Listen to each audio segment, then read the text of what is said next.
Can you explain to me the meaning of energy from the vacuum?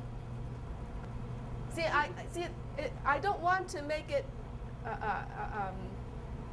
implied that I am endorsing this particular concept. But that will not be what you're saying. But I don't want it to be implied that I do that. Right. No, Yeah. we won't do Okay. that. And we just want to talk about phenomenology and experimentation. Yeah. Okay. Yeah.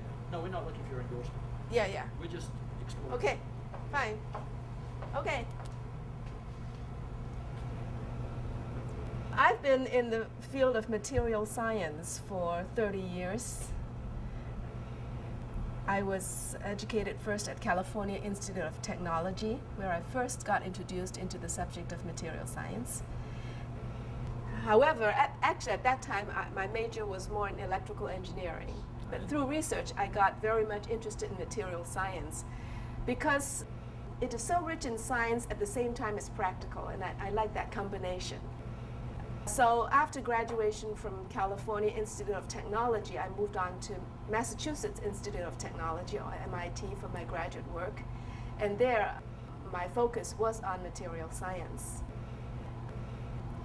And in MIT, I got involved with carbon research for the first time. And that has been the focus of my research for the last 30 years. Carbon, referring to graphite, carbon fibers, carbon fiber composites, activated carbon, diamond, nanotubes, quite a large variety of materials, and a lot of applications involved. And I have been working on a large variety of properties of these various materials. Not only the structural properties, but the functional properties, such as the electrical properties, how the electrical and the mechanical properties connect to one another, and also the properties related to electromagnetic fields and thermal applications. And carbon fibers are most important from a practical point of view because of the carbon fiber polymer matrix composites. The polymer matrix primarily epoxy. And that's, this is an example of the carbon fiber. It looks like hair, but it's just a very small fraction of the size of our hair. And it's all carbon. And it is very strong and stiff in this direction, but it's very light. And so it is very effective as a reinforcement. So one can embed these continuous fibers in a certain matrix, such as a polymer matrix, and after curing or letting the polymer solidify, one obtain a stiff composite like this. And this is what's widely used for aircraft structures because of their combination of lightweight, high strength, and high stiffness. And compared to steel, for instance, it is much, much lighter. And so for fuel saving in particular, this is very much used for aircraft, and nowadays they are getting to be used more and more for automobiles as well. And also for tennis rackets and fishing rods.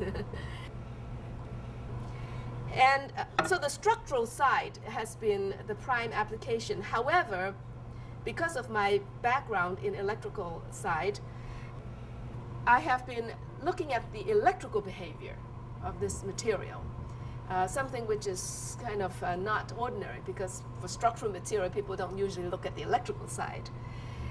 And by looking at the electrical side, I have been able to observe some very interesting phenomena. And in the electrical side,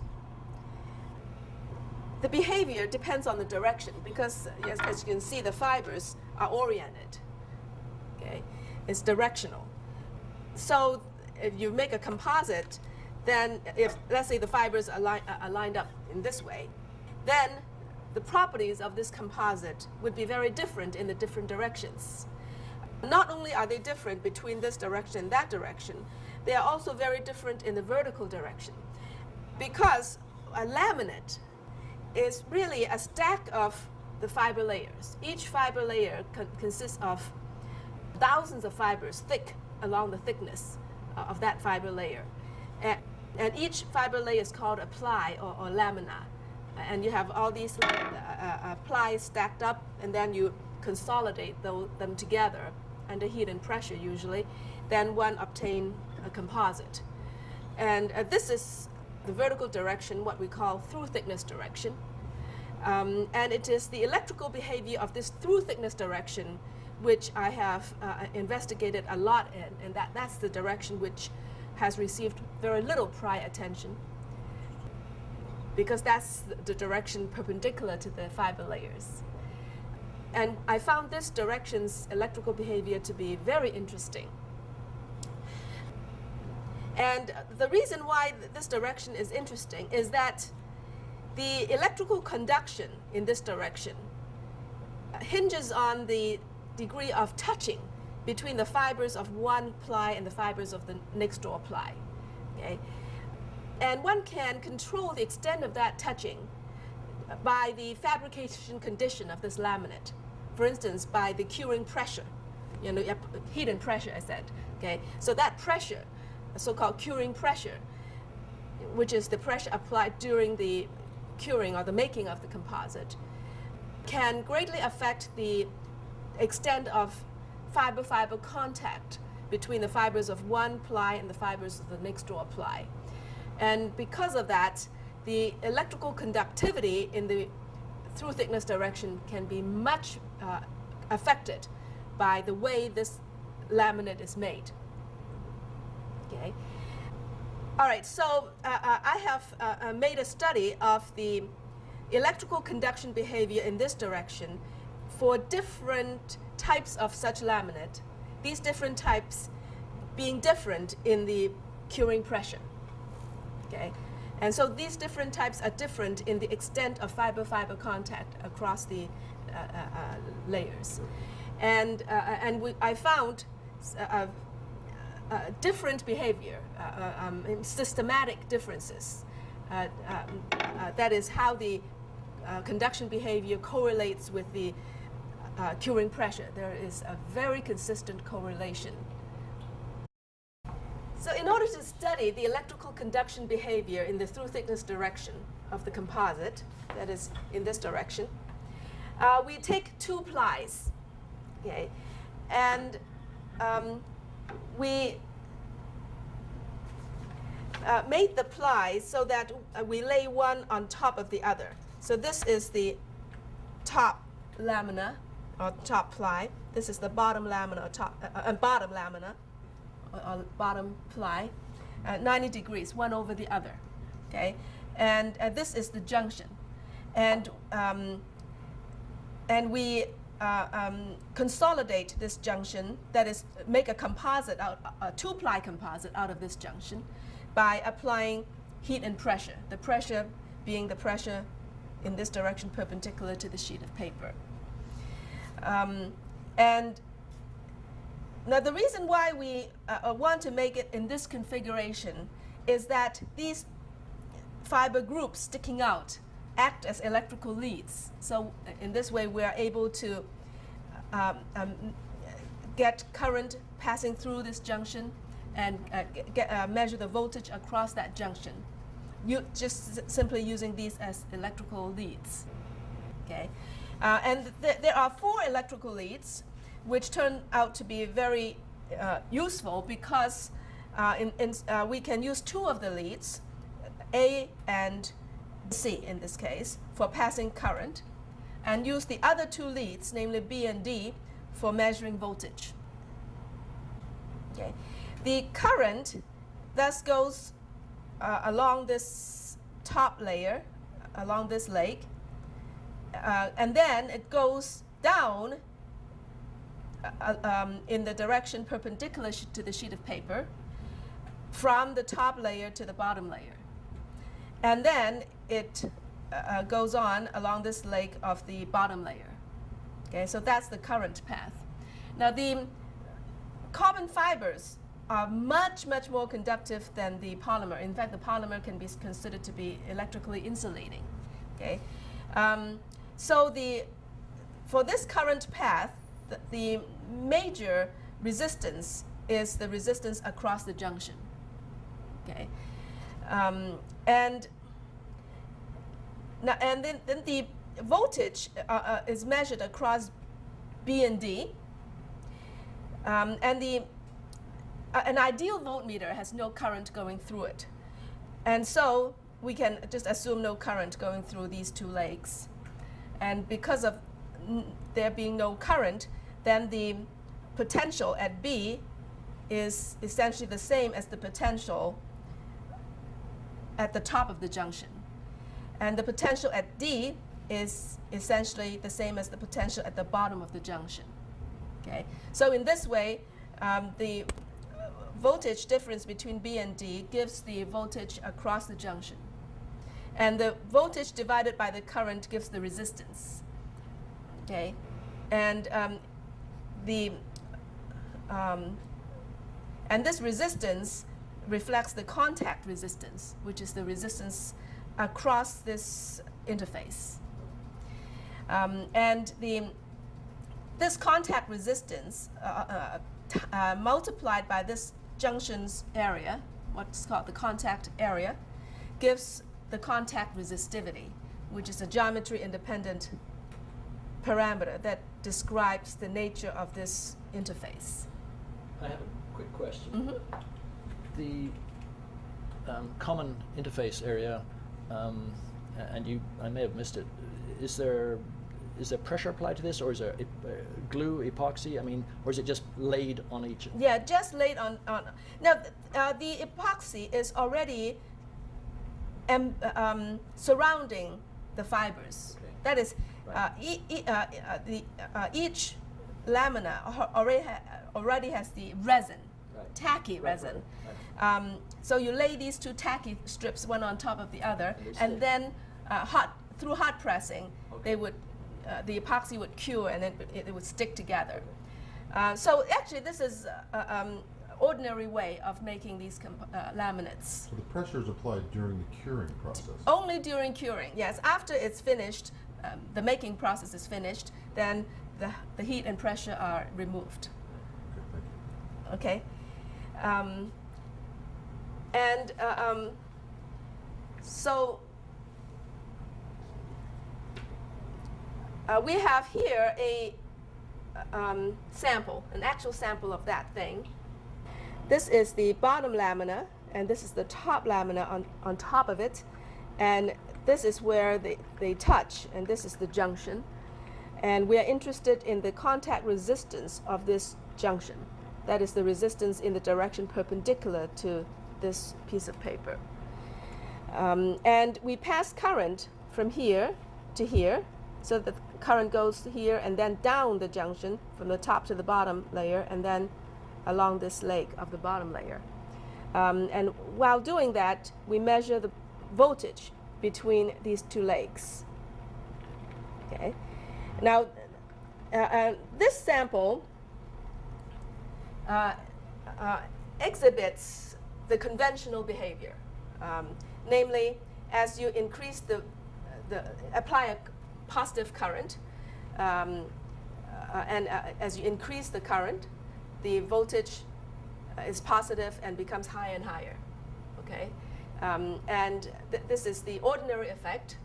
In fact, the current and voltage are linearly related to one another, and it's positive slope. The current-voltage relationship is positive in slope, and this is the classical positive resistance situation, and this applies for the case of the curing pressure being rather small, so that the extent of touching across the layers is not very high. When you talk of the curing pressure being comparatively small, what orders of what range are you talking about here? Yes, the curing pressure, this is from my paper. Yeah. So this is curing pressure in megapascal. And 0.13 megapascal is considered a low curing pressure. 1.4 megapascal is considered a high curing pressure. So even high is actually not a very high pressure. 1 megapascal is the same as 145 psi. So it's not very high pressure, but just on a relative scale. And so using a relatively low curing pressure, one attains the conventional behavior, positive resistance. And we're going to demonstrate that experiment right here. Okay, and Dr. Wang, who is the first author of that paper, is with me, and he's going to help me with this demonstration. It's all automated, so it's going to come out. Now he's going to crank up the current, and the voltage, is all automatically current voltage automatically collected and it's going to be displayed.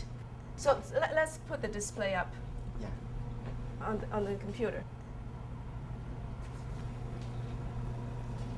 No, just wait. Now he's cranking up. So the top curve is the current, the bottom curve is the voltage, and he's cranking up the two. It's just manual cranking, so it's not very smooth. Nevertheless, one can plot the current versus voltage, and you see it's linear, positive slope. Which is a completely standard, Yes. Yeah. generic current voltage relationship. Yes. All right. And this is with material that has been cured at what pressure? The relatively low pressure, which is around this 0.13 megapascal area.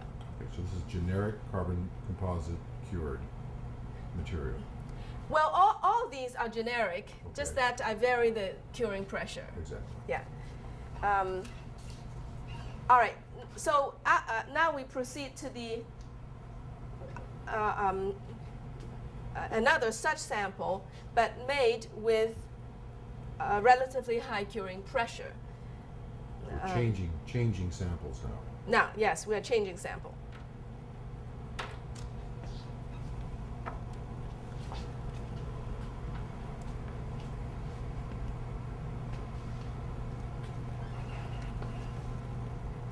Okay, so this is the second sample, one which was made using the relatively high curing pressure. And we do exactly the same experiment, passing the current like this and measuring the voltage across these two legs. So let's do that now. All right, so he is cranking up the current manually again. And the top curve is the current, the bottom curve is the voltage. And you can see that while the current is cranked up, the voltage goes down, it goes negative. And so now you plot the current versus voltage. It is a straight line of negative slope. Okay? And this is what we call apparent negative resistance. Okay, now first of all, I'd like to explain that I don't think that this is true negative resistance. That's why I call it apparent negative resistance. And I believe that this phenomenon has to do with the electron flow having a backflow. That is, you have current or electrons going from one layer to the next layer. Okay? And then there is a tendency for the electrons to flow backward, okay, from the one layer back to the first layer. And this backflow is driven by entropy, okay, just like diffusion is driven by entropy. And because of this entropy-driven backflow, you have this backward current. And under certain situations, this backflow can appear to dominate. When that happens, you have the apparent negative resistance. Okay? So I call it apparent because I believe that it's entropy driven. Okay? true negative resistance, which I'm not claiming, would have been driven by energy rather than driven by entropy. Okay?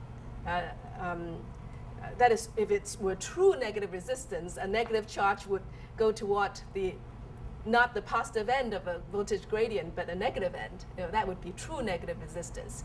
And that's driven by energy. Okay? But in this case, it's not driven by energy. I believe it's driven by entropy. Okay? And that entropy causes the tendency for backflow, and that backflow in turn results in the apparent negative resistance. Okay. What led you to look at this particular set of parameters with these materials? What inspired you to look at the voltage and current characteristics? Or is this something that's particular to your field of work? As you had said, you focus on the electrical characteristics of the composites. Yeah, that's a good question. I'm interested in the electrical side of a structural material, seemingly an odd thing. The reason for that is that I'm interested in making smart composites or multifunctional composites. I want to use the electrical behavior as an output or indicator so that the structural material becomes a sensor. Okay? So it could be a sensor of damage, sensor of deformation, sensor of temperature, and whatnot. Making use of the structural material itself as the sensor is attractive compared to the embedding of a sensor into a structure. Because if you embed, it's like having a hole in the structure, and the mechanical properties of the structure would diminish.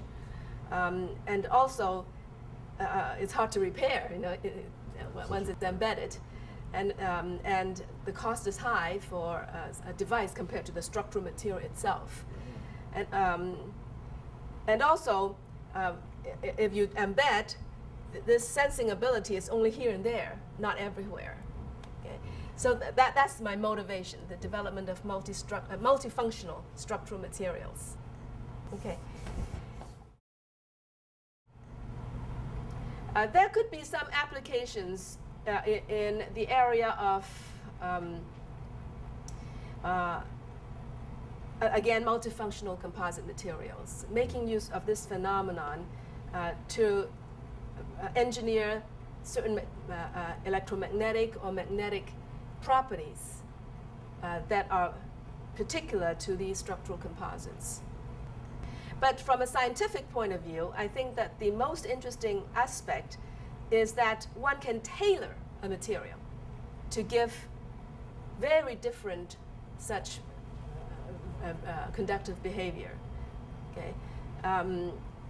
In fact, I can tailor it to make it more positive,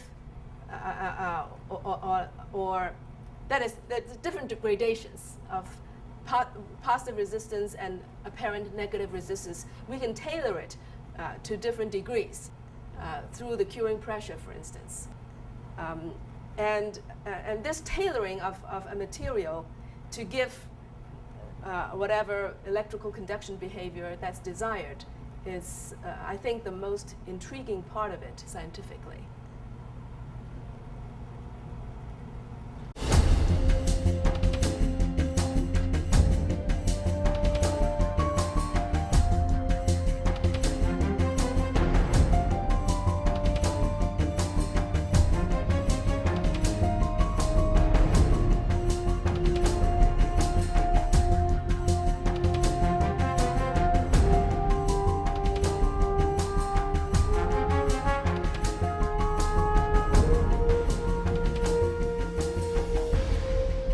You have patented this. This has been patented, hasn't it? No, this has not been It's not been patented. patented. Mhm. Might I ask why? Normally one expects everything to be patented. So Yeah, well, the patenting procedure is something that relates to the university filing patents. It's not just me. yeah. Okay, and patenting was not pursued. All right. Mhm. And this is the, you presented these results originally in, I think, 1998, was it, at a symposium in Las Vegas? Yes. Yeah. And this is the process that you were talking about at that point in time? Yes, yes. Yeah. And I guess you're saying essentially this is in the public domain now? Yes. So, okay. So there's no question that I mean, if one wanted to pursue this, say with additional research, you wouldn't have to get the university's permission to use it, or, I mean, it's not protected by patent or anything. Right, so right. Anybody can use it for Yeah, anything. that's right. Okay. Yeah. I'm just trying to recall, there was the university at one point in time, I think, was going to license it, weren't they? Or I'm on the wrong track here. Well, the university at one point was considering getting patent protection, Okay. but it was eventually dropped. Okay. Yeah. Do you have any, is there any extended further, is this an isolated phenomenological discovery, or is there something you have ideas about extending this into other applications, other areas of investigation, now that you know that pressure variances affect the apparent negative resistance? Do you have any ideas about taking that another step into other areas, or other uses or methods of applying this situation? One can extend this experimentation to composites with matrices other than polymers. And I've done some work with cement as the matrix. And a similar behavior exists there. By the way, when you say cement, you mean glue, as we would commonly. No, cement like concrete. Oh, really? Real I Yes, see. Okay. yes. Oh, very interesting. Oh, Uh-huh. ah. I think one simplest application is just to use this as an electrical device. An electrical device that exhibits this particular current voltage characteristic. It is what it is. Yes, it is what it is, and just use it as an electrical device. We can tailor it, and so you have a series of electrical devices. Have you had inquiries in that regard? People interested in replicating it for application as an electrical device? Have people inquired to you about that at all? Not a whole lot. Yeah. Okay. Thank you very much. Okay. Very good. Very well done. Good. Yeah, that's Thank correct. you. That was, Okay. And you look good too. yeah. And you look nice. Oh, thank Yeah, you. you're great. Thank you. Are you familiar with Chung's work? Yes, the negative resistor that she built is absolutely for real. Now, as far as I can see, somebody's put a clamp on that. Because they filed the patent, and everything like that went fine. But all of a sudden, you notice a great silence, which means somebody is using it for some kind of classified project. That's what it means, in my view. Having been there in aerospace and know how they work, the work was being funded, as I understand, probably by agencies that would, in fact, do that.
So at age 18, I came all by myself to America to study. And I went to California Institute of Technology, or Caltech. And it just turned out that I was one of the 4 first women graduates of that university.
That's my husband of 30 years.